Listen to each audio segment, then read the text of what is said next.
திருவள்ளுவரின் வழியில் வாழ்ந்து வாழ்வின் உன்னத நிலையினை அடைய திருக்குறளோடு நாம் என்னும் இந்த நிகழ்விலே இணைந்திருக்கின்ற உங்கள் அனைவருக்கும் முதற்கண் வணக்கம்.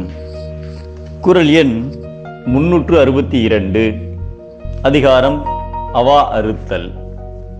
ஒரு காட்டில் முனிவர் ஒருவர் வாழ்ந்து வந்தார். அவரிடம் 3 கற்கள் மட்டுமே இருந்தன. தூங்கும்போது ஒரு கல்லை தலைக்கும், ஒரு கல்லை இடுப்பிற்கும், மற்றொரு கல்லை காலுக்கும் வைத்துக்கொண்டு தூங்குவார். அளவான தூக்கம் மட்டுமே கொள்வார். சாப்பிடும்போது 3 கல்லையும் சேர்த்து வைத்துக்கொண்டு அதன் மீது உணவினை போட்டு சாப்பிடுவார். மிகவும் குறைவாகவே உண்ணுவார். அமரும் போதும் 3 கற்களையும் சேர்த்து ஆசனமாக வைத்துக்கொண்டு அமர்ந்து விடுவார். இவ்வாறு 3 கற்களை மட்டுமே வைத்துக்கொண்டு எப்போதும் மகிழ்ச்சியாக வாழ்ந்து வந்தார்.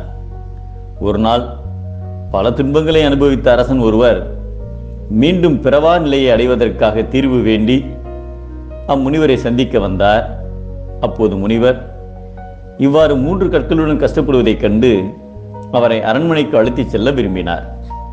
முனிவர் மறுத்த போதும் அரசனின் பிடிவாதம் காரணமாக முனிவரின் அரண்மனையில் முனிவருக்கு பொன்னாலான பலகை போடப்பட்டது. தங்க தாம்பாளங்களில் உணவு வைக்கப்பட்டது.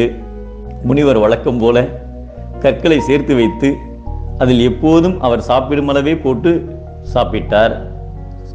அரசன் அரண்மனையின் ஹம்சதூலிகா மஞ்சத்தில் உறங்குமாறு முனிவரை கேட்டுக்கொண்டார்.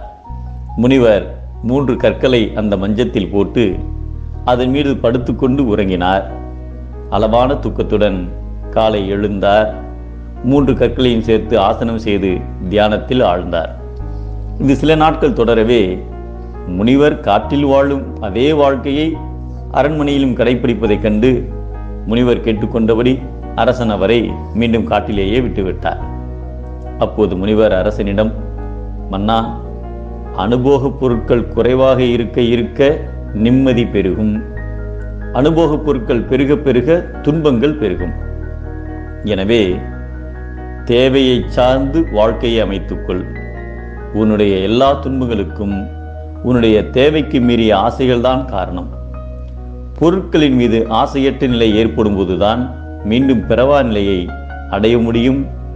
எனவே பொருட்களின் மீது இருக்கின்ற ஆசையை குறைத்து பிறவா நிலை வேண்டும் என்ற ஆசை ஏற்படும் போது உனக்கு வேண்டியது கிடைக்கும் என்றார். ஒருவன் ஏதாவது ஒன்றை விரும்ப நினைத்தால் பிறவாமையை விரும்ப வேண்டும்.